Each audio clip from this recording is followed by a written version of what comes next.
Ce matin, à Châteaulin, seuls quelques camions frigorifiques sont venus prendre livraison de poulets surgelés. Le coup de force des transporteurs a eu pour effet immédiat de paralyser l'abattoir ce matin. Les salariés ont été priés de rentrer chez eux. Dans ces conditions très graves, les élus du comité central d'entreprise attendaient avec impatience les détails du projet de pérennisation de Charles-Doux. Dans notre proposition à nous, nous reprenons tous les emplois du grand export et tous les emplois du pôle élaboré. Tous.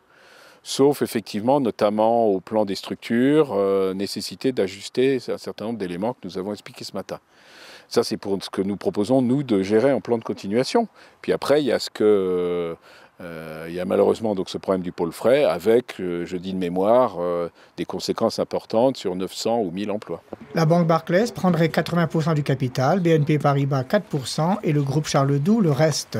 Malgré ces informations, les syndicats sont déçus. On n'a eu aucun écrit, aucun papier, c'est tout en parole. Et puis bon, tout en parole pour 3400 salariés, c'est quand même assez juste. Il nous semble que l'offre de M. Charles-Doux arrive un petit peu à l'arrache. Ce ne sont que des paroles, nous n'avons pas d'écrit sur les propositions de reprise.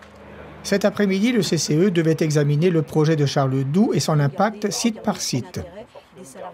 Mais aujourd'hui, on n'évitera pas cette casse sociale. C'est impossible en l'état. On ne peut pas. Et la difficulté avec le groupe Doux aujourd'hui, c'est qu'il se trouve dans une difficulté de trésorerie.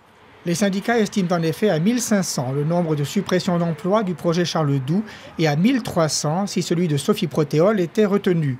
Demain, tous les protagonistes du dossier se retrouveront au tribunal de commerce de Quimper où une grande manifestation est annoncée.